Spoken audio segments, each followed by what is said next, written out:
Good evening. Welcome to episode 7 of the Good Man Paradigm.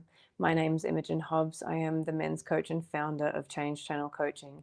And tonight, what we're going to be talking about is why men feel guilty for putting themselves first, aka selfishness, and why we've created a society where that rewards that encourages that, and the link between that and the whole purpose of this podcast, which is the good man paradigm. What does it mean to be a good man in the world today? And is good the enemy of great, of passion, of power, of purpose, of leadership, of strength? Is that the essence of what we're struggling with right now? Is that part of the issue that we're experiencing out there in the broader world, which is men and women are struggling to work together, to connect, to understand each other, to have that level of interaction and of supportedness. And I think one of the things that I see around this is, and what I hear so frequently from the guys that are in Change Channels programs, is that how do you put yourself first? How do you say no to people? How do you change that level of behavior? How do you have those conversations and opportunities to be able to test what it is that is the measure of you in the world, who you want to be, how you want to show up, and what is the discrepancy between those two things. And in school, we were always taught, and I think particularly boys and men were taught not to be selfish, to put other people first, to prioritize other people's needs, to help a brother out, to challenge. My cat is currently distracting the absolute crap out of me because she's scratching at things and it's very distracting. That's where that went. Boys and men are taught to help other people, to prioritize other people, to put everyone else first, to make sure that everyone else's needs are met, that you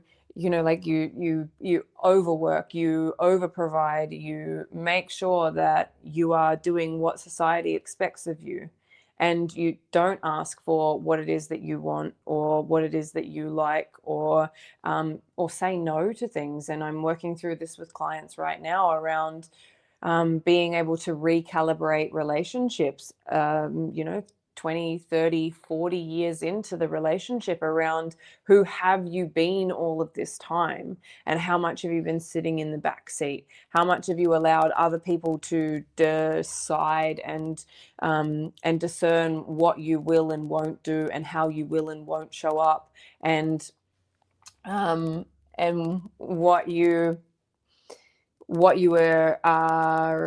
what is expected of you in the world, based on what you've always said yes to. Hey Liam, I can see you in the comments. If anyone's got questions or thoughts or feelings about any of the topics that I talk about, please pop it in the chat. If you have questions that you want me to dive into live while we're in here, then please pop those in the chat so that I can get to those as we move through this. But the selfishness piece, and the thing that I think is the lie that we were fed, and that has particularly eroded away men's ability to be courageous and confident and sure of themselves, is the message that you should prioritize other people first, that you should put everyone else first above you.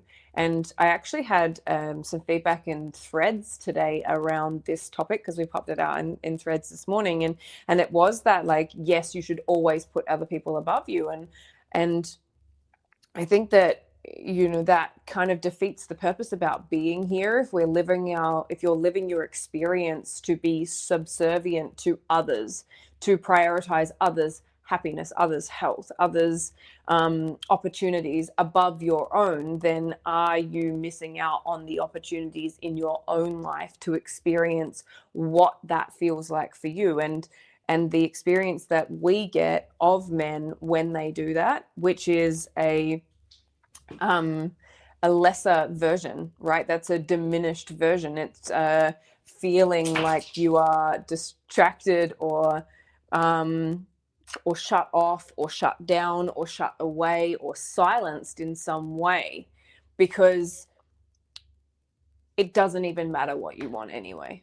And it wouldn't even matter if you said it, or it would only cause an argument, or it would only make things more difficult, or, like it would upset everyone else's plans. And what I've seen so many times, particularly when I worked in the mines for 4.5 years, is that so many men come to work every day diminished, right? They're there slaving away, making the money, earning good money for the family, and then they go home and they go and grab a beer and they go out to the shed and they sit alone in the shed or on the back deck by themselves, because there's that the essence has diminished so much. And what have we created in society where there is an entire generation of men walking around in ghost town? And that's one of the primary reasons why I do what I do, because I grew up in that. I grew up where men weren't purposeful, they weren't in leadership, they weren't strong in their standards, in their values, in their morals, they weren't humble, they weren't motivated towards creating something that they were passionate about. And so we get this robotic society where we get a lesser experience of men. And I'm not saying that men are the only ones that are affected by this. I think that men and women alike are really heavily impacted by people pleasing, by self-sacrificing, by prioritizing other people. And that gets exacerbated when you go into parenthood. Obviously, I don't have children, so I can only speak from an observation point of view. But when that happens, it brings out all of those programs that were running on maybe on a lower level at some point, and then you bring in that stress, and that can bring that out even more. And so now we're completely losing ourselves. Men are completely losing themselves in what does it mean to be human? What does it mean to be alive? What does it mean to want to live your life? What does it mean to want to prioritize yourself and say, you know what, fuck that, I'm going over here, this is what I really want to do? And one of the primary things around some of the sessions that I do is around boundaries and how few people have. And I worked with women for 2 years before I started working with men for 2.5 years, and women didn't have good boundaries either. This is across the board. People are so comfortable saying yes, so used to saying yes, even when they don't want to, even when in your bones you can feel it, even when your stomach drops and the dread comes in and you go, really don't want to have to do that. And yet we still force ourselves through it, because as children and as young people, we were taught to share, we were taught to sacrifice, we were taught and told that selfishness was a bad quality and that we shouldn't do it. And we can lump that in with laziness as well, right? That we shouldn't be lazy, we shouldn't sit still. And so how many of us have grown up in a reality that says, oh, I should be doing more, I should be cleaning, I should be going out and being busy, I should be fixing something. And life becomes so busy and so full of what? Of roles and responsibilities and of meaningless shit a lot of the time. How much meaning do you get from your job? How much connection do you have in the thing that you spend the majority of your time doing? Do you enjoy it? Do you enjoy your life? I think I asked this question on one of the podcasts a couple of weeks ago. Like, do you enjoy being you? Because we can link that back to what do you believe you are responsible for, and how much of that actually aligns with what you want to be responsible for or who you want to be, and how much you do know yourself.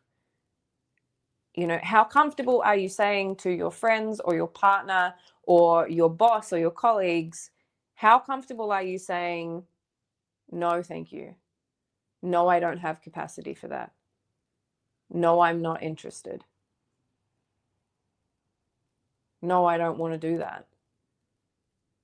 When someone says to you, oh, can you help me with this? I really need your help. And you've got plans.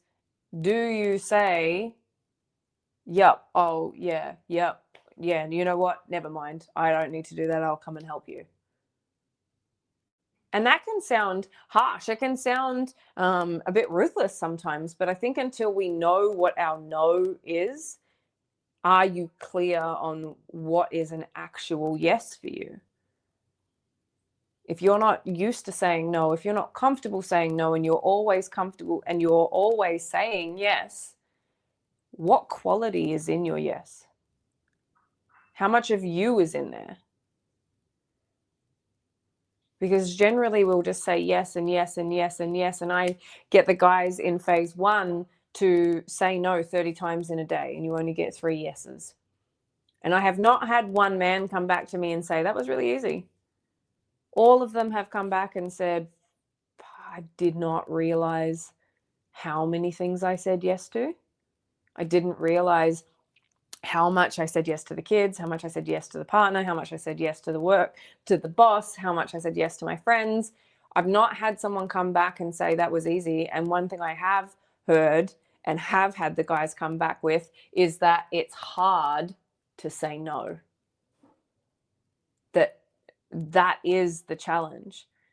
And the reason why I look at this for men so much is because selfishness is a skill. But how many entrepreneurs, how many CEOs, how many men are out there that are doing exceptionally big things in the world? How many of them do you see saying yes to everyone on a regular basis? Generally, the thing that they have to be really good at is being deliberate and saying no, and having discernment around what it is that they want impacting their world, what it is that they want impacting their life. But when we are so used to just surviving our life, and we've just been like putting one foot in front of the other continuously to get us to this point in our lives, which is we've gone through, infancy, we've gone through primary school, we've gone through high school, we've gone through university or TAFE or whatever that looks like, and we've gotten a job and we've been out in the workforce, and then we're just constantly on this fucking hamster wheel going round and round, living the life that we are stumbling into at every point. And how often, which is not from what I can see, do we stop and put a stop in that by choice, rather than waiting for separation, rather than waiting for redundancy, rather than waiting for horrific injuries to get in your path and stop you? I've actually just been talking to a guy this week. We spoke 9 months ago, and he was like, no, you know what? I've got it. I don't need it. And since then, and I know that he's been watching these podcasts as well, so shout out. But since then, he's had a really bad injury, and we have a conversation now, and I'm like, wow, you don't sound like the guy that you were back then, because, like there was this, no, I've got it. No, I don't need it. No, I'm all good. And then injury tells me, or chronic injury tells me, you didn't have it. You weren't listening. Redundancy, burnout, relationship separation, all of those things say you don't have it. You're not listening. That is a huge interruption to your life. Why were you ignoring it? But then on the other side of that, right, like we get new jobs, we get new opportunities, we go out into new environments and we get new learning. And how quick are we to get on the bandwagon of competition, of challenge, of change, of, like I've got to be going faster, I've got to be better at this, I've got to learn more, I've got to move quicker. I definitely do this. I do it at CrossFit every single day, and I do it in the leadership group that I'm involved in, right? I see other people that are further ahead, further down the road, and I go, Oh, I'm not keeping up. I've got to go faster. And we get into this perpetual motion that is constantly outward, constantly looking outward. And we're not anchoring inward. We're not pausing a lot of those things to stop and go, hold up. Do I want this? Which direction am I going? Is this where I want to be? Is this what I want to do? I feel like I need to be able to see people's hands, but how many of you say yes and internally know that it's a no, and you do it anyway? And how often does that work out well? How often does that work out being the best choice? And how often does something go wrong, maybe? Because when things go wrong, that's an interruption. That's a wake-up call. That's an invitation. And thanks to one of the supervisors from the mines, I've got this drilled into my brain, but we want solutions, Imogen, not problems. Right? And so what I work with the guys on all of the time is you have problems or you have opportunities, but you cannot have both at the same time. You either see a problem or you see an opportunity, but you cannot have both at the same time. And every problem is an opportunity if you can see it in that way. And the minute you can flip it and go, what's my opportunity here? What can I learn? What can I change? What can I do differently? The minute that you can flip it on that, the feeling changes. But every interruption in your life is an opportunity. It's an invitation to change something. And I call it with my clients, I call it throwing chaos grenades into our lives. How often do we blow stuff up and self-sabotage ourselves because we're not listening? One of my old clients said to me the other day, I am so glad that I don't have the key to the grenade cabinet anymore, because she can see over and over and over again, and we worked together over 2 years ago, she can see over and over and over again all of the times that she would blow things up, that she would sabotage, that she would create chaos so that she can thrive in that and get consumed by that, rather than stepping back and taking some perspective and going, this really isn't right for me anymore, and I don't want to be here, or I need to change something, or I need to be elsewhere in my life, in myself. But if we look for the problem and we look for why things are wrong and it's constantly so hard for us and all of those things, then we drill down into everything's a problem and we magnify that. And so when you couple that with selfishness as wrong, then that triggers that guilty feeling, because how could I change things for myself? Generally, that's where I see a lot of guys and hear a lot of guys talk about the guilt, is being able to put yourself first. What if you have kids? What if you have a partner? How do you still prioritize yourself? And it is a skill, right? But it is the ability to prioritize yourself means that everyone else gets the best version of you. Because otherwise what we're doing is we're receiving a second-rate version of who you are, of what you want to share, of the person that you are in the world. When you put everyone else above you and you put everyone else first, you say to yourself, I don't come first, I'm not important enough. I'm not worthy enough. I'm not interesting enough. I can't ever get anything right. I haven't got any value to add. Why would they listen to me? Why would they want to do what I do? One of the guys said to me, he would never make suggestions for dinner when they go out, because he doesn't want to put anyone else in a situation where they're eating a meal that he's chosen and they don't really enjoy it. So he would rather let everyone else choose, even if it's somewhere that he doesn't want to go, because he feels guilty for saying, this is what I want. It's not in the biggest things. It's not in the hugest instances in our lives. It's in the small ways that we show up on a regular basis, on a daily basis, that changes these things. But the more courage and the more confidence and the more self-awareness that comes through, the more deliberate the actions become, the more discernment there is around, do I want this or don't I?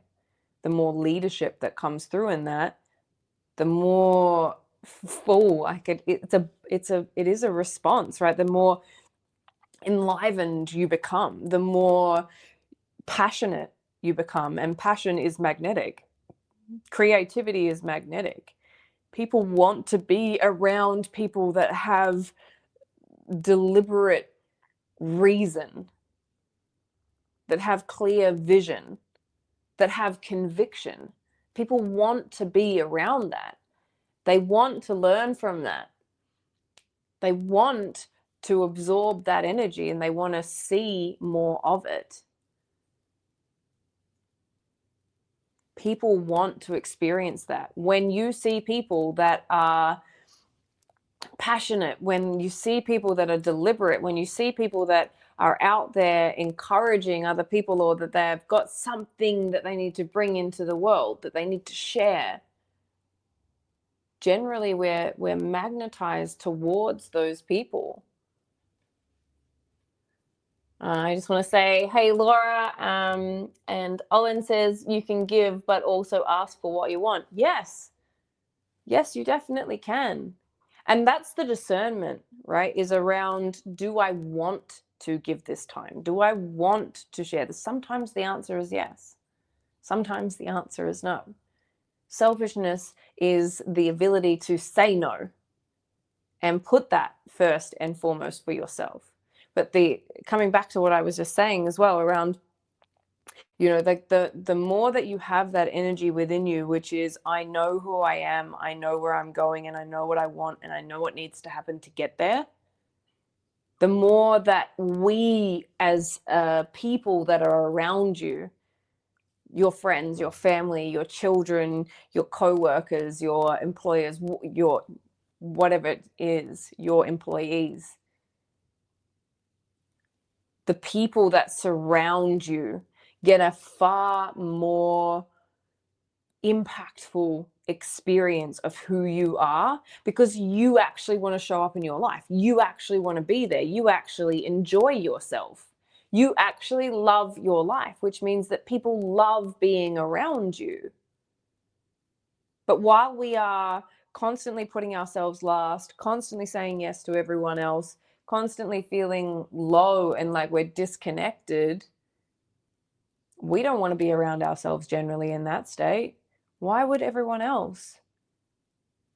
But yet we see so much of it, and I believe that part of that problem is that as kids, as young children, particularly here in Australia, we were taught to prioritize other people.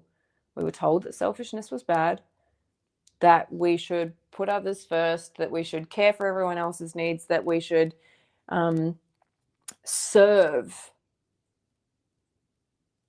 And I think you probably have that reality with the with the current state of Australia's government, is that we should be subservient. We should be servants. And how much is that around in your life? How much does that appear for you in your life? I'm not saying that we are not dealing with the government situation in this conversation. That can be somewhere else. I do not know enough about it. But we are brought up in societies, particularly in the Western world, to be servants.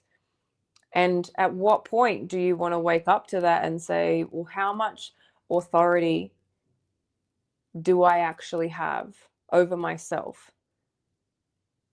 And how much self-awareness do I have? And one of the things that we work through with the guys all of the time is doing the reps, right? It's not about like, oh, I should just be able to say no. And it's not about saying no per se. It's about understanding what it is that you want and what it is that you need to be able to articulate respectfully to navigate that.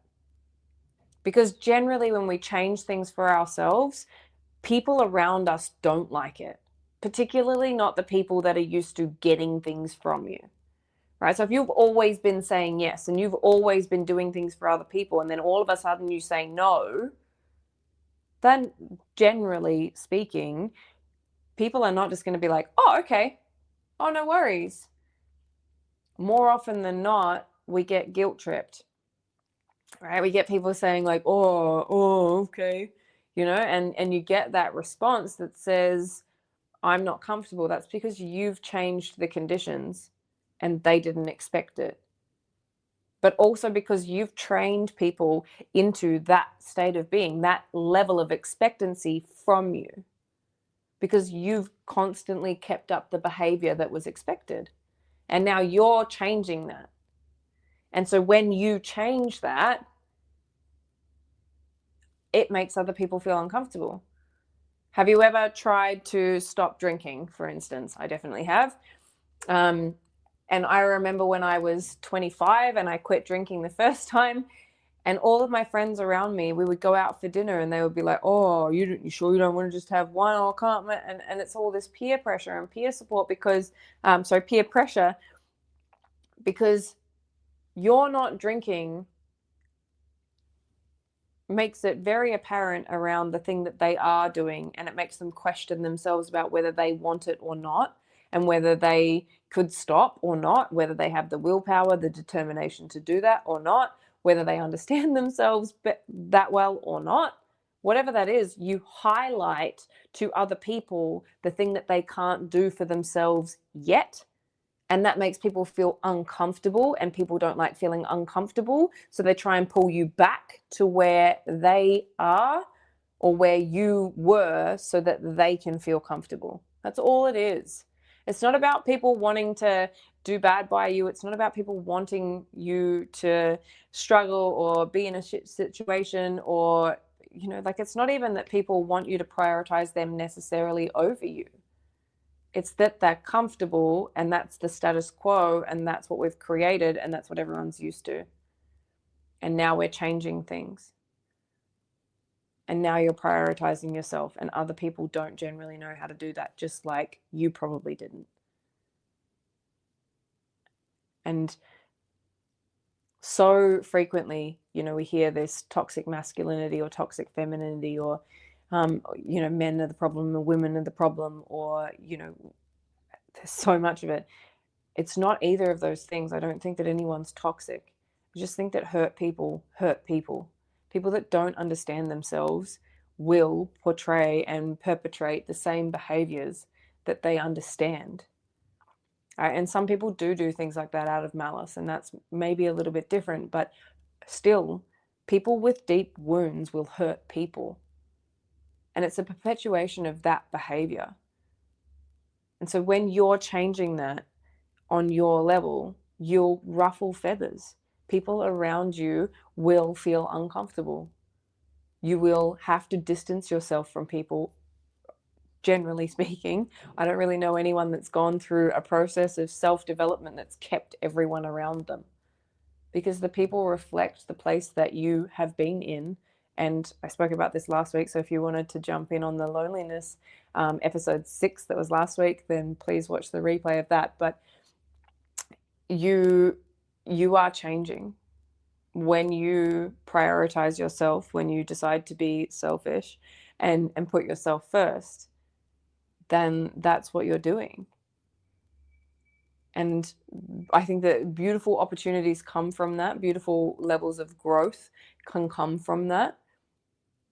And we can start to make the changes that support the life that we want to have. But I think all of it starts with you waking up to yourself and realizing, like, and maybe you're doing a great job at that, maybe you're not, like, what is it that I want in my world? What is it that I want to be surrounded with? What are the experiences that I want to have, so that my life starts to reflect that? Because your life reflects your internal state of being. Your experiences reflect your internal state of being, your internal level of understanding. And when you start to change what that is, the external experience starts to shift as well. But where to pick something up, you must put something down. There is generally a fragmenting process that happens, a fracturing process that happens to allow that process, to allow that to happen, to allow old to leave and new to enter. You have to learn the new and you have to let go of the old. This is your comfort and this is your risk. And this requires courage. And letting go of this also requires a lot of courage. I'm just going to jump into this from Owen. Set boundaries such as helping out someone only once or helping someone out regularly. One does not have to help everybody all of the time. I give a lot to others, but I put myself first. If you know what I mean. Yeah, 100%. Having those, and that's part of that discernment, right? Like the boundaries around how much do I give away, or at what times, when am I available? I've worked through this with one of my clients recently. They're going, they are managing a family situation, and it's like, this is when I'm available to do this. Please give me the instructions that you need. Otherwise, the next time I'll be available is over here. Like, you don't have to wait for people to fit in with, you don't have to fit in with other people. You can give people, clear boundaries around how they can fit in with you, how you can show up to yourself and also show up to other people. What I'm not saying is you should be selfish all of the time and never prioritize anyone else and never do anything for anyone else and say no to everyone. That's not what I'm saying. What I am saying is that it's a skill to be able to understand who you are and what you want and what communication needs to happen to be able to put yourself in that position so that you can pursue that. Because you will have to change the conversations with your family. You will have to, I know that one of my friends has talked about this a lot, which is that putting boundaries in place with the family, and you don't actually have to say those out loud, but it's like, if you come from poverty and scarcity and low income, and your parents constantly say, oh, it's too expensive, and oh, I can't afford it, and oh yeah, but that'll be so expensive, and it'll be hard, and all of those sorts of things, and you don't want to be having those conversations anymore, then you just steer the conversation somewhere else. And you limit the things that you will buy into or respond to so that conversation doesn't get weight and go off on a tangent in that direction. Or you just say, hey, I'm actually really focused on this. Do you mind if we talk about this? Right? You can limit what you're exposed to. You can change the dynamics. You can change the conversations. But generally, one of the things that I talk to the guys about is choose who you want to come with you. Who do you want to put that effort into? Who do you look at in your life and go, this is something that I really want to foster. This is an important connection to me, right? There might be childhood friends that can't come with where we're going anymore, right? But your parents might need to come. Lots of people I know don't have good relationships with their parents, so that might also not be the case.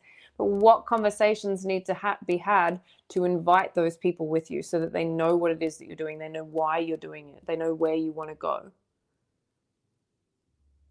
It's more around not having to feel guilty about saying, I don't want to, or I do want this. It's more around taking the opportunity to know when you're in a situation and you have that sinking feeling like I shouldn't be here, or I don't want to do this. Taking action on that and changing it so that you get a different experience, so that you can follow your gut instinct, which is the reason why you're here. That will always lead you to the situations and the experiences that are important for you to have, but it will also warn you about the experiences that you maybe don't need all of the time. Because so often we shut that voice down. So selfishness and being able to strengthen your no so that you know your yes and what really is a yes for you is a really important thing to do, to learn. You are the single most important thing that you can learn in your whole life, because the more you understand yourself, the more that you become capable of. The more that you can take risks. Because the more that you understand yourself, that's where the courage is. That's where the confidence lives. Confidence comes from practicing things over and over and over again. Self-confidence is, can you walk into a room and know yourself so well that it doesn't matter what anyone does. If you get triggered, you understand why you've been triggered, how to recalibrate yourself, and how to navigate the conversations around that. That's confidence. That means that you can walk into any situation and be present, and you can respond. And even if you do react, you can figure out how to recalibrate yourself to get yourself into a response. That's confidence. And the way to get there is to learn yourself. What are your triggers? What are your traumas? What is your experience? What is your life explain to you about who you are and how you operate and what you want in the world? So my invitation to you tonight with tonight's topic is say no 30 times, or you only get 3 yeses for a whole day. What are you going to use them on? What's actually really important to you? What does it show you that you are over giving or over agreeing to? What does it highlight for you? If you only had 3 yeses for a whole day and you said no 99% of the time, what would change about the way that you show up, about the experiences that you have? That's my invitation to you. I really appreciate you guys joining me. I really appreciate your feedback in the chat. Thank you so much for you guys that have shown up in there.